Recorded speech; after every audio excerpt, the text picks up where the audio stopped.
I have some jokes that you might have heard before. Okay, bring it on. I mean, you definitely have heard them. Bring it on. But just gonna tell you, because I bet you're gonna laugh at them. What did the janitor say when he jumped out of the closet? Surprise! Almost. Okay. Almost. Peekaboo! No. Supplies. We're here with a very, very interesting guy. He's going to tell me and tell you a lot of what he does. Yeah, so my name is Abiud Nyamache. I am an undergraduate civil engineer.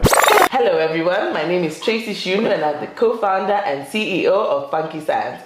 We're here with a very, very interesting guy who does very many interesting things, and he actually was part of our STEM Africa Fest, which was last year, November 2024. Whenever you're watching this, just know there was STEM Fest in November 2024. So if you're even watching or listening to this in 2026, there was STEM Fest in 2024.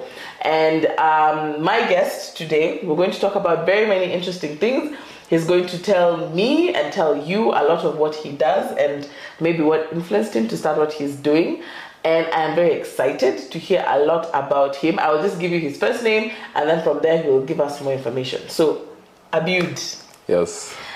Could you introduce yourself and just tell us something about you and what you do? Okay. Tracy, hi. Hi, Abiud. Happy Valentine's. Now you guys know what I'm doing. This. Okay, so funny. Happy Valentine's Day to you too. Bring it. Yeah, so my name is Abiud Nyamache.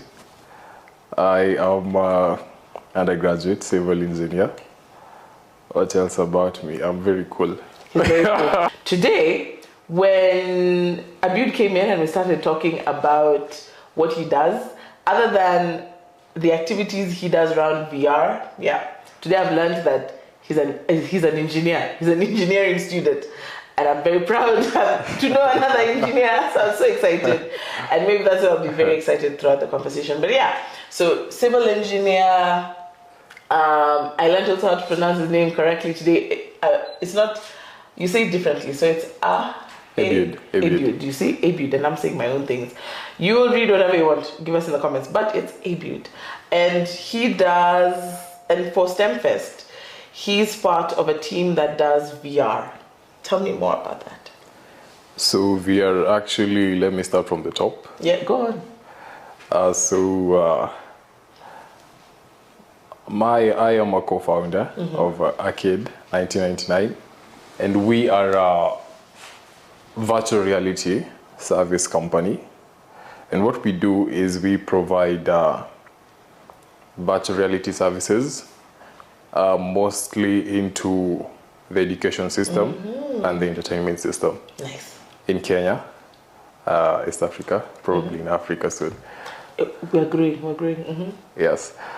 So my part, I am mostly strategically into initiating partnerships that will embrace virtual reality into our systems. Nice. Our entertainment systems, our education systems, our mental well-being, Yeah, so that is exactly what I do. Nice.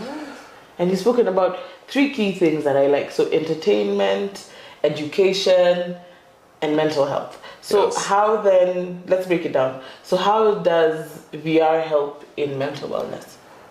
That's a good question. So for mental well-being, VR has so many applications. For one, it can be used for meditative experiences. But your eyes are open, or are they closed? They can be closed, they can be open, depends. It can also be used to push somebody to his or her limits. Say for instance, you're doing something that requires your mind to be really engaged. So you're going to do this at some certain level that is going to engage your mind that you can do this, you can do this. And also there is the guided meditation. So for meditation, it's a wide area that we really need to explore. Yes, so just as I said, you can maybe do meditation in your room, and maybe you want to see the visual aspects of it. So maybe you're somewhere near a beach, you're somewhere serene, maybe in the clouds, stars, you know, different meditative experiences for So I just have the headset on and it takes me to top of a mountain, wherever I want to go. Wherever you want to go, as long as the experience is there. So say if you wake up in the morning and you're this person who meditates, who likes to keep their mental health in check, maybe 10-minute sessions, you just wake up, sit, lie on the floor, you know, whatever position you're comfortable, put on the headset, and then play through it. That is so cool, because whenever anyone thinks of VR, I don't think anyone thinks of mental wellness. No, do people think? Because the first thing they think of is games. Yes. And then I want to play a game using the headset. But now you've brought in a very different aspect of mental wellness. Yes. Being zen, being exactly mindful. And I don't think people think in that direction about VR. So do you have lots of people who actually reach out to you for the mental wellness? I think I'm going to be a client, but yeah. Yes. We have had a couple of people reach out. We've also had events that are focused on that. We also have, what can I call it? We also have sort of sessions with people whereby if these people want to sit down and have there was a certain event last month where people sat down and everybody was doing meditation, but now they had their headsets, but they did for like 10 minutes and then they also had this trainer who came in. So it was sort of blended in. I don't know how I can say that. So they did part of it in VR, and then this other part they just did it in the nature. So we've uploaded something on our platform, on our Instagram, so you can check that out also. I'd love to see that. Yes. I will definitely go check it out. Yes. And then round now entertainment. What is so different other than games? Because me, I know I've played a lot of games.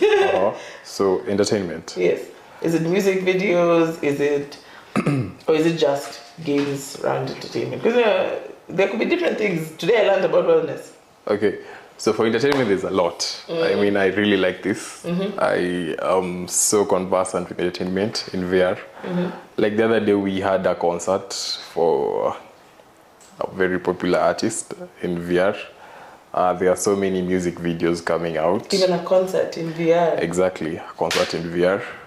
Wow. So you have this artist performing wherever he is, and you just and your fans, you know, it's like you're in a lobby sort of, and then you have everybody with your headset, but now you can see them sort of there, with their avatars dancing.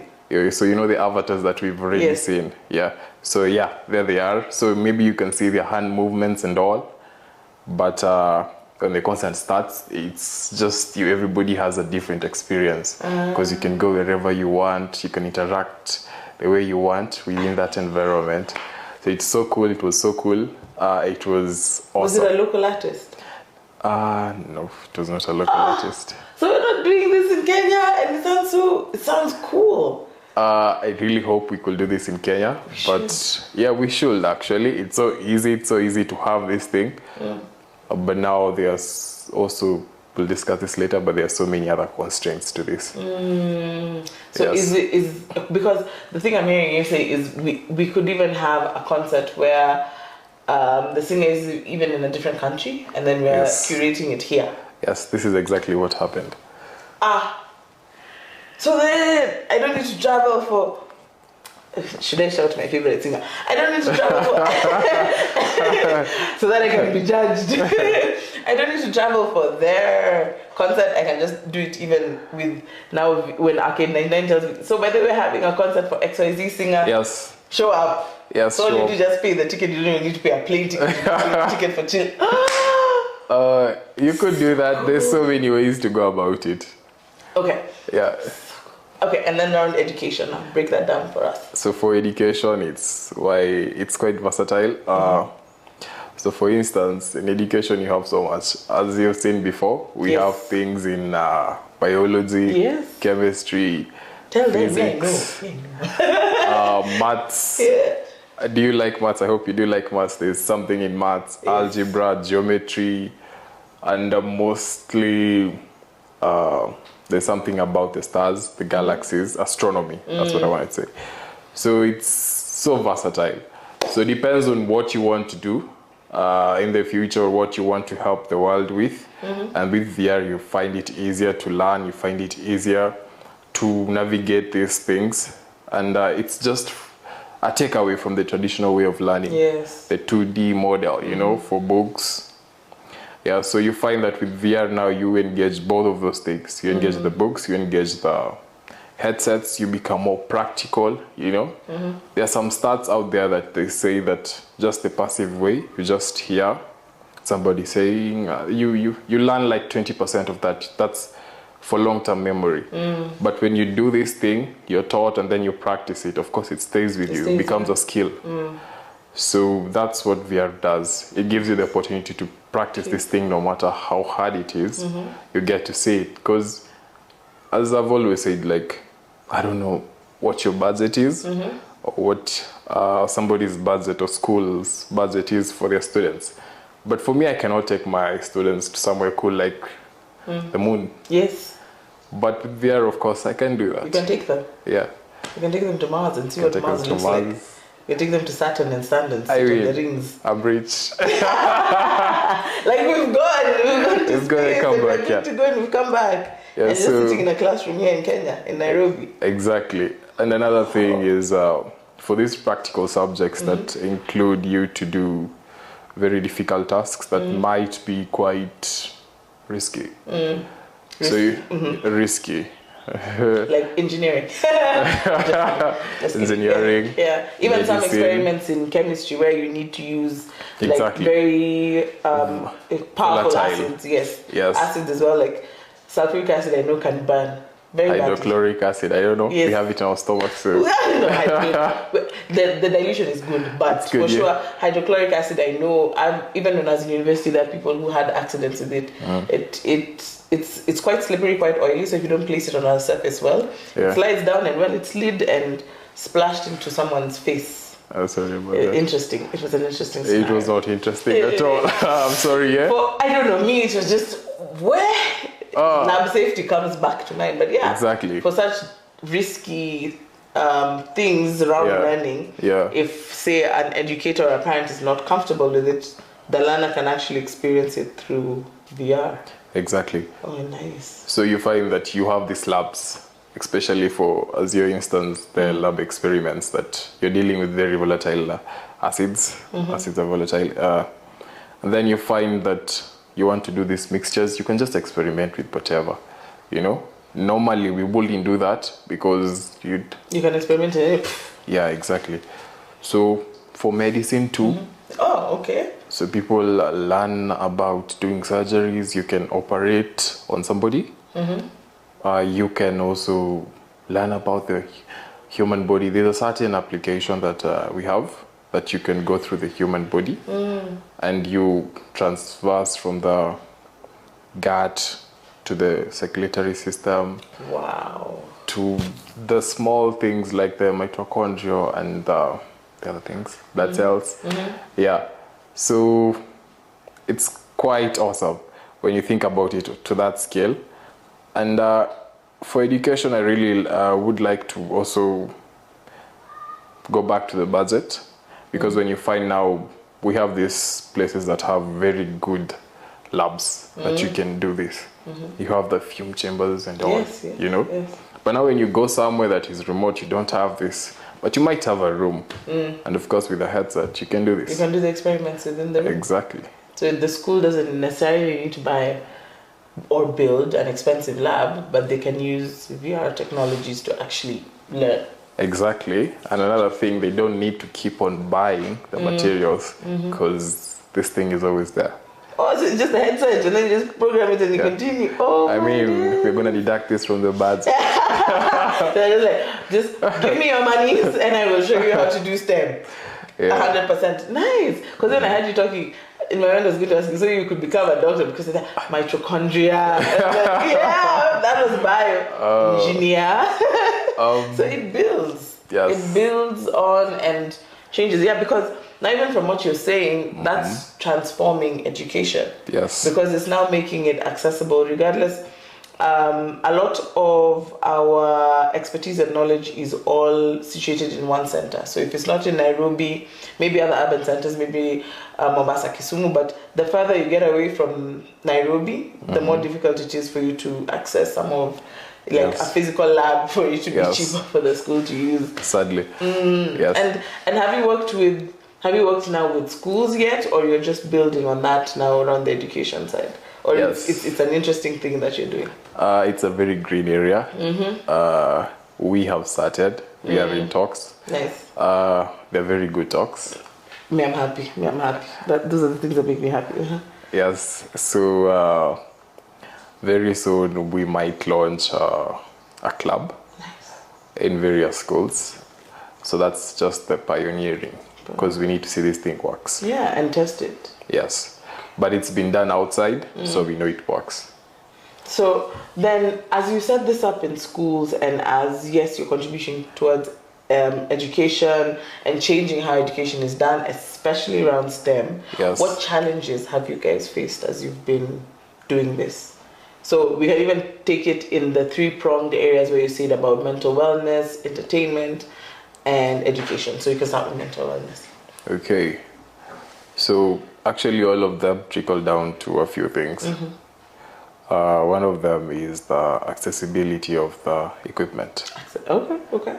Yes. Or you might have the funds and all, but if you do not have a good source of the equipment and also the content, you can't do much with it. Whether it is in entertainment, whether it is in the mental health aspect, or even the educative field. So you find that you need to have good access to this kind of content and also the headsets. Okay. So what I also want to say is that on the content part, there is a lot of content that is out there, but is quite pricey. So that brings me back to the cost. The initial cost of setting things up is not friendly. Yes. So of course, with time, these things get cheaper. Saturated. So you get saturated, it gets cheaper. Gets cheaper. Okay. Yeah, so that is what we hope for, because for these things to be accessible, they also have to be saturated. So more people with VR headsets. Yes. Brings the cost down, brings everything down. Brings the programs that you want to buy in the packages lower. Yes. And makes it more affordable for schools. Exactly. At the end of the day. And especially schools that can't access this sort of technology as well. Yes. Wow. Another thing, especially I'd like to point out, is on the mental side. People really think about VR and then they think this is just like brain rot. Yes. At some point. Yes. I mean, it depends on how you put it, because the VR is quite addictive. It's something that is addictive. I can say that. But if you know how to use it, and if you're using it for the right, of course, reasons, you might find that you're getting away without the addiction, but with good content, you're learning something. Yeah. So on the aspect of brain rot, it's just a stereotype that is out there. But when you really, really go into what is really helpful, you find that this thing is just on the side. It's a tool. So it's the same as a radio, it's the same as a TV, it's the same as a computer, it's the same as a phone. The only difference is it's over your head. Because there's a lot of fear that people have, especially I think when, was it Apple that released their headset? And then everyone was like, we are done. We are done. But you see, you're bringing in something very interesting, because when you mentioned you can do meditation, you can learn from it, how easy or hard is it to convince people that this is a tool, just like any other tool that you have in your house? It's quite easy, but as it is, it really depends on you. So it's because the person. it's just the person. And our approach is always simple. We always start with, have you ever tried VR? It's always the number one question, have you ever tried VR? If you have tried, you know it. You know if you want to do it again. You know if you don't want to do it again. You know? But we hope you do. Me, I love it. Awesome. I am a, what is it called? Not even early adopter users. Those ones, me, and just Donnie. I use it, yeah. Yes, so it really depends on the person. But for instance, if we say that we are trying to push VR, especially for the, I can say the senior generation. So senior generation would be what? People above 40 or 40 is not far for some of us. Say 50, 55 above, 55 and above, yeah. Okay. That's quite senior. Listen to this guy. And quite senior. Okay. I will stop talking because some of you don't know how old I am. Go on. It will be removed, whatever you don't. Go on. So you'd want to get them into using VR. I would. That's the goal. But you'll find that if you don't want to, you can't push it. Oh, okay, I get you. Yes. So it really depends on how you accept it. Because when you find that it's something that you can use for your benefit, then you do it. Then you do. Okay. Yes. If you find that it's scary. And what did you find people older than 55 using VR for? Meditation, traveling the world. There's a lot. Some play games with it. Things like golf. Just something relaxing. Golf. Yes.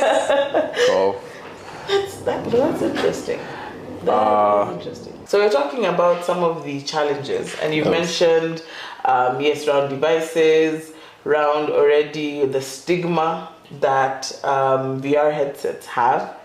But maybe can you share with us success? Like what has worked, that where people are like, yeah, this thing is the best thing in the world?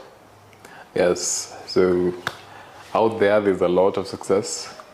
Out there, outside our frame in Kenya, Africa generally. So we have educative success. We are using it in medicine, training engineers, training new farmers, safety. So there's a lot of success outside. There's also the success story that is now local. We are trying to build mostly into civil. That's what I'm part of also. So we are trying to build a civil plugin actually that is that can convert actually mostly our drawings into virtual reality. It's already there, but now we are trying to customize it more to fit for Kenya. Exactly our structures and our way of building it. So that's one of our success story. There was also another one that we recently had, where one guy was using it for training. He's doing boxing. Tell me more. Yes. So he was like, I want to use this practice because not so many people want to get punched. Yeah, of course. Yes. Look at this face. And look at this face. he's training. Yeah, and he's really good at boxing. I hope he goes further in his career. But now with, okay, carry on. His face will still be fine. Hopefully. Hopefully he'll have learned how to evade the punches. Yeah, so that's another positive story for us. Oh, that is so cool. Yes. I wouldn't have thought people training to be boxers. So probably, let's hope they can now evade the punches better. Yes. And let's hope so. Now let's now circle back to now STEMfest. STEMfest, so, yes. Funky Science, people from my team reached out to you or vice versa, and you saw something in STEMfest. So what motivated you to want to come, to want to participate? Other than us guys doing cool science things, what made you think that STEMfest would be a good avenue for you? Yes. So STEM Fest is actually cool. Oh, You guys do a lot of cool stuff. Wish we had you guys when I was still in high school. Yay! Yeah, so what actually motivated us to come through was because we want to democratize the access of virtual reality actually to our community. So better access to this technology enables students to, or learners or young minds, to think outside the box. Generally what you're doing as STEMFest is helping students practice more, think outside the box, create new innovative cool stuff, you know, that is going to help us. So what we're also trying to do is be in line with that, you know. So we saw your motive, we liked it, and we were like, yeah, these guys are doing cool stuff. This so is what we want to do. That's what we want to do. Man. So it's just like giving more people access to this so that they can really see what is out here so far, and they can build more into it and create better things for our future. I like that. And from the event, like, because I think even as people keep listening to this or watching it, whichever media they feel good consuming this content, the main thing that we saw from STEMFest was that parents did not understand STEM, parents did not understand what it was about, teachers, educators, learners, everyone was just like, yeah, STEM is science, technology, engineering, and math, or if it's STEAM, has art, which translates to agriculture, which has another STEAM, which has medicine. And you're going on, huh? My friend, I can go on. I can go on. But now, for you, what did you see, like, was your key takeaway from the event? Considering that I think VR is still very new. Yes. And it's like, the way I said it, everyone just assumes games and mind rot. Yes. Yeah. So our key takeaways were exactly as you've stated it. We love how young minds are intrigued about technology. Oh yes, they are. And aside from those that go into the deep hole of brain rot, there is the want to know how we can engage more. And what I liked about the students or the audience that was there was that they were really fascinated about VR. Most of them hadn't tried it before, so it was quite a joy to us, being the first ones to offer that experience to them.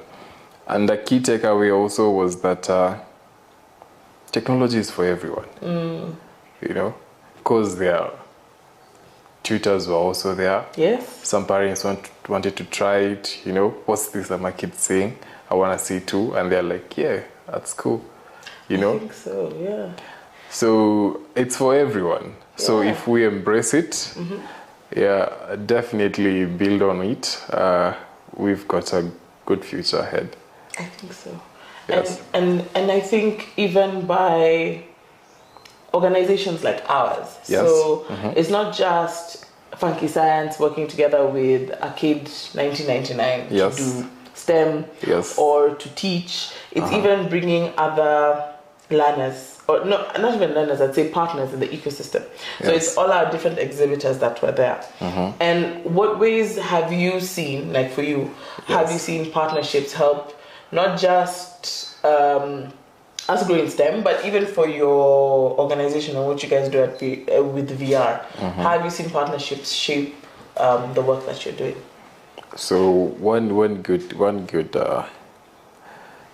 benefit, or one benefit of that, of us coming together, is the pooling of resources, pooling of content, you know.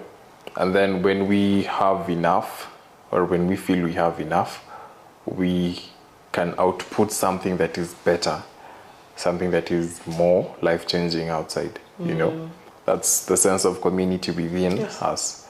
So when we have you, we have us, we have other partners, you know, it becomes like a circle. Yes. So when we put each and every part that we can put in, we find something awesome inside, and then this something is what we can output. So it makes it easier. It makes it like a community that we can collaborate on other things also, and we have something like, I have this problem, like, how do we go about it? How do we solve it together, you know? Yeah, so we go further. I like that, further together. Yeah. And just even to mention, last year I think was our first science, science camp, where we actually partnered together with Arcade 1999, and we did VR sessions for the kids. Yes. And the only thing I think we were majorly worried about was the children running into the wall. Because even like cringe moment when I tested, I hit myself on the wall like suddenly, like, oh my gosh. And you know, that whole simulation, I think the thing that you're saying is, yeah, we just need to get a room, make sure it's safe, because our biggest problem was make sure these kids don't hit each other as they're exploring, because it's so much fun doing a lot of these things. It's experiences that even for me, right now, my children are actually the ones who are going through the VR experience. And for me, I never went through it at that age. Probably when did I do VR? Oh, yes, I did VR. The first experience was maybe in 2021 when I actually experienced VR. Yeah. And it was so mind-blowing that I'm just thinking, the more our children keep getting exposed to these things, then the more they would want to build things on it, I'm thinking. And maybe my question to you would be, probably what advice would you have to us, me as a parent, yes. and then as an educator, because I wear like two hats, and then to other people who are around using just the VR technologies to enhance their lives, what advice would you give them? Advice, so starting from where you left off, make sure it's safe. Safe. Yeah, because when you put on that headset, you tend to forget. You might keep on telling yourself that this is just a simulation. You're experiencing virtual reality or extended reality or mixed reality, you know. But your mind tends to forget, that's for sure. And you get so much engrossed in it that you forget that you might be somewhere, you might hurt yourself. So as long as your environment is safe, or you have somebody watching over you, you're good. Good to go. Yeah. Also, on the times that people might experience VR, VR has been there for so long. I think the first headset that came out was in 1968, I think. Imagine, I was experiencing in 2021. Yeah, 1968, I think. So over this time, you know, the first one, actually, a fun fact, I think it was called the Sword of Domiciles or something. Sword of Domiciles, because that thing would kill you literally. It was so massive. You know how computers started? It's something that's so big, scary, can only do one question at a time, you know. And now we have now computers fans and all. Yeah, exactly. So right now we have good headsets that are quite portable. So for access, they're trying to make it better. Yeah. So my advice is, as we are growing and becoming better as a nation, as a community, as Africa in general, as a world, and we are trying to combat these challenges that we have. We have global warming. We have borders. Yes. We have so much. Yes. You know, we can pull together and use this technology to try and combat these things. So for instance, for VR, most people actually, sad to mention, but some people in my circle think that global warming is just something engineered outside there. Oh no. You know? Yeah, but when you get to put on this headset and you get to see the devastating effects that are happening, things, sea levels rising, causing hurricanes, causing flooding, you know. We are losing ice cover somewhere.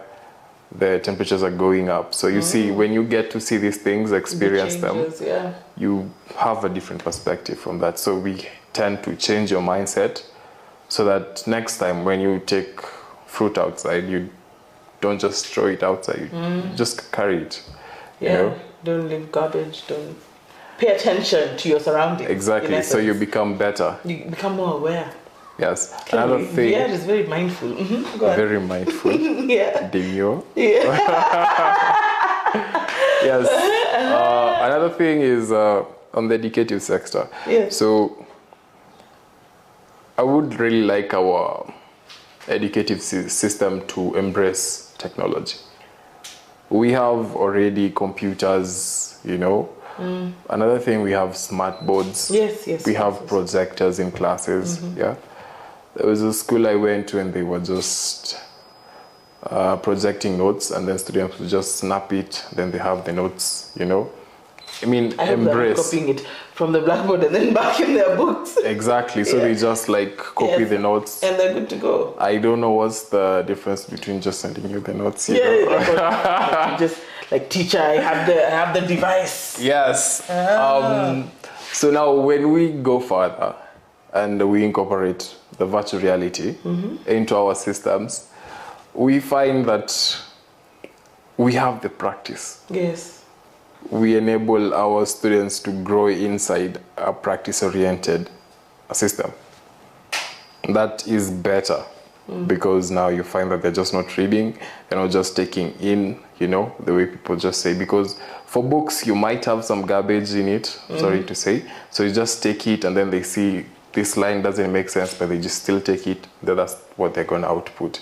But if you have something that is practical, that can work, and then you do this thing, then you find that you've already been incorporated into the system of doing it. Yes. So it becomes like a skill to you. And it's not something difficult or foreign. No. It's it's just materialization of what you've been reading. Yeah, I think that's right. And this changes our future. Yes. Shapes the difference, makes learners and makes the society more encompassing. Because if you're able to see, like what you're saying, even effects of global warming. Yes. Effects of the war in Ukraine. Wow. Yes. You even have that. Exactly. You have so much. So how emotional then are your sessions with the VR kit? Because it means even if I am learning something, yes, if it's something I've never experienced, so I'm giving a scenario, maybe it's a child who is in an underserved community in Kenya, yes, have no access to maybe labs, have no access to even books, they're using it to learn. If you're being mindful and you're being transported to a different location, if you're doing entertainment and you're doing a concert, like how it's a very emotional experience. How are your users feeling after, and what do you see also? What do I see? I'd like to say also life is also emotions. Yeah. It's basically a lot of it. So when you tend to evoke emotions, you feel. Yes, you feel. Yes, you just feel. Yeah. Yeah, so you find and that... you feel everything. You feel everything, you know? So when you find that, for instance, a sad one, or it's not really sad, it's actually just empathy, building your mind. We have one experience whereby you're in a situation where you're blind. You just woke up one day and you can't see. So what do you do? How do you live? You know? So we have something that is from somebody who woke up one day, was blind. Wow. So you could just hear their voices, the walkings. You visualize these things because you were seeing at one point. So you might think what this is. You know? Which you can't see. Which you can see now. So you find that at the end of this session, you have gotten a different perspective on life. Appreciation. Yes. You appreciate that these people are really doing it out here because they're thriving, but also you tend to understand them. So another thing is something might not affect you directly, but once you get to have a bit of taste of how it is for somebody else. Yes, you tend to narrow down and think about some things that you might have been careless about earlier. Wow. Yes. Interesting. People don't think that direction. Yes, so there's also the meditative part. Yes. And how, and for meditation, do you see changing people's lives? Do their lives become better? Meditation takes time, but in the end it changes people. I tend to believe that because when you meditate, you just don't wake up and do 10-minute sessions every day. I'm done. I'm alive. I am thriving. I appreciate I have a heart. Yeah. I am mindful. Yeah, so it takes time. And through these sessions, every day, the same session, you tend to have that consciousness and appreciating that you're alive. So once you start appreciating a living, then than the way you were before, and you believe this is good for you, then that's a changed life. Mellow zone. Yes. Okay. And Om Shanti Om. And just joking. Nobody quote me after that. And then, so for you then, what would your vision be around our local and maybe Africa-wide utilization of VR? Africa is quite green in terms of technology. We have the resources, we have the manpower, yes, we have the brain power, especially that. So when I say it's green, we can do this and we can do it on a very large scale. In that we can produce our own headsets, we can create our own content, and then we can use this for our own. Okay. You see? Interesting, yeah. And generally to the world, we are making it better. Yes. Explore more on making it better. Exactly. So Africa, for instance, we're, I can say our country is mostly into agriculture, yeah? Yes. To some extent. To some extent. When fertilizer works. Yeah. So we have drones that do agriculture, yes? That's not new. But now we have, through VR, we can, or through XR actually, using the headsets, we can do this agriculture, we can do the irrigation, we can do the planting from wherever you are. So, you know, it's quite mechanized outside, where you just have trucks. Yes, and they don't have anybody. Runs and everything. Just runs, yeah? So with these headsets, you can do that. So how take me through how you do it for agriculture. For agriculture, just put on the headset. You control your machines from wherever you are. As you're doing the irrigation. So it's a virtual plot of land, let's say. Or it's not a virtual, it's a real plot of land. So it's a real plot of land. You have the machines. Now you've incorporated a system whereby you can control those machines using your headsets.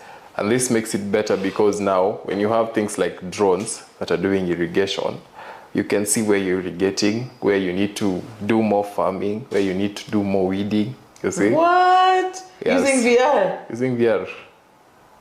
And is that being used anywhere in Africa? In Africa, I do not know. Badu? I do not know. It might. Maybe they're not yet to that scale, but for any place that they're using VR, I bet it's that just would be a good scale. vision around, especially agriculture and feeding our people. Exactly. And you mentioned XR? Yes, XR is actually extended reality. It's a combination of... extended reality. Yes, it's a combination of virtual reality, augmented reality. Then there's the last one. I'll remember it. It'll come. So there are three. Yes. Yes, that's what makes it... extended reality. XR. XR. Wow. So there is also in warfare. Yeah. Yeah. We I don't know who we need to protect ourselves from. Yeah. We're not supposed to love each other, but hey. Yes, but when the need arises, people train with it. They're using the headsets to train. Yeah, so it's basically easy. We had from boxing. Yes, boxing, shooting, yeah. Medicine. Africa, we need to embrace this. We need to also be at the forefront of doing surgeries using the VR headsets. You know? Yeah. We don't need to ship in people from somewhere to come and do the surgery directly. It can be done. That's expensive. That's time consuming, time that we might not have. So if they can use the headsets from wherever they are at their own comfort, save lives, sure, why not? Nice. Yeah. I would have never thought of it around medicine. Quite precise. Wow. Yeah. Wow, I'm learning so many things from you. I would have never thought that My VR pleasure. was used for so many of those things. I hope they're learning too. Yeah. Because if it's showing you effects of climate change, if it's teaching you, if it's mental wellness, it's like every single thing is like you're changing yourself, and you don't really need to move so far. Yeah. Or you don't need to fly out of the country. Yes. You don't need to do that sort of thing. So maybe as we close, I'd want you, because I think we may have touched on this, but you could still expand on it as we close. What would you, if you had a magic wand, let's say, yeah, like you have all the power. Yes. What would you want VR to instantly change, particularly in Kenya? What would you want us to see differently just by using VR technologies in the country? That's a good one. That's a really good one. So Imagine. So I would also like to put it this way. What would I like to see as the future of technology too? Okay, yes, that too. Yes, so virtual reality is quite broad, and I can say in cooperation with virtual reality plus AI and robotics and machine learning, and coding too, all this together, we have so many advantages. For one, I will change the education system. Yes, everybody. The old one is dead. 844? Yeah. 844. It's dead actually. What I'm saying is that it worked when it worked. For its time. For its time. But right now, we have people who, by the age of maybe 4 or 5, they know so much in technology than they would have if they were born earlier, So embracing this and using VR and AI, you have personalized education. Yeah, tutors. Yes. So you don't, I'm not saying that teachers are not going to be there, but you find that this is better because when you instill some education as a tutor, and then now you have the VR stepping in and pushing it further. As an aid, to the teacher. Exactly. Taking the young mind at their pace, explaining things that one tutor will not be able to for everybody at their own time, you see. So that's one thing I will change. I've also changed the brain rot part. Oh, yes. Because VR is not making you lazy. Yeah. It's showing you a different perspective. You can do fitness with it. You don't need to go to a gym. Okay, you need to go to a gym. Yes. For some of the weights. But for cardio, you can actually do it. Exactly. Another thing is... and learn boxing. Yeah, communication. Communicate? Okay, go on. Yes. So how is communication? We are doing a lot in communication. Right now we have video notes. Or what is it right now? VQ notes. I think it's a video note or something. Yes. So whereby you just send small circles. Of notes. Yeah, like a small video. I think that's the newest thing. I don't know. But with VR... I look very surprised. Go on. With VR, you can have this conversation with somebody wherever they are, as they are. And then you're learning something, or you're sharing like group work. You can do group work, you can do concerts. With communication, I mean, we are bringing it more and more down to the level whereby I don't need to go see Coldplay in Sao Paulo. I can see them in my house. Yes. And I have the concert experience in my house. Hopefully, if they don't see it as not too expensive and charge at anyway. Charge at the prices for Sao Paulo. Exactly. What? So you find that that's another part I'd change, the communication part, because apart from the mobile phones, the phone calls, you know, the 2D messages, With VR, you can still do it. Exactly. So we can talk. We can. What else? We can bring ourselves more closer. But I also like to bring it down to the time that you spend in VR, because we also have to feel the ground at our feet at some point. Yes. Yes. So it's limit the amount of time. So be more mindful of how much time you use on the headset. Yes. But also still focus on bettering yourself, using and then living life. Yes, living. So we have an off switch, like 20 minutes, too long, you'll be watching. Okay. Abiud, Yes. I have enjoyed every single minute of this. I don't know if it's an hour or whatever, speaking to you.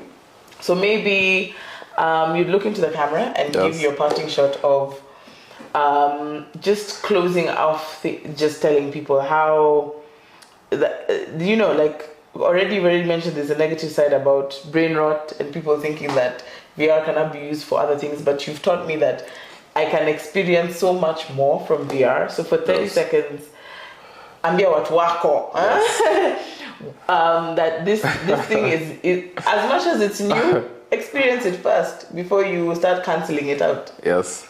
So there's the camera. So I need to face you. Yeah, look at John. Look, he's now the boss. Tell him. Yes. Yeah. So for VR, and from my point of view, I believe that we have so much to offer. We have a long way to go. The world is your playing field, as I said. So go out there, do what you want to do. Focus on what really matters, and then try to create it. So whatever you're thinking of, whatever you might see it as impossible, try to do it. Because it's been done before in your imagination. We never thought we'd have VR, did we? Yeah, but you said it was created in 1979? 68. 68! Yeah. It was so big. You know? Nice, the ish. I mean, yes. So we need a lot. We have so much room for improvement and all. So just create whatever you want. Don't let anybody do it. And guide and force you to do what they want. Yeah, so that's my parting shot. Stay cool, yeah? Thank you so much, Abiud. Thank you all for listening, watching wherever you are. It's been lovely speaking about VR and trying to figure out how much more can be done. I have learned so much that I don't even know. The next time I use the VR headset, I'll be more mindful of what I am doing, because there's so much more that I can get from it other than playing games, dancing, and watching different types of movies. But I hope you've enjoyed learning more from Arcade 1999. And this is us saying bye-bye and see you in the next episode. See you. Bye.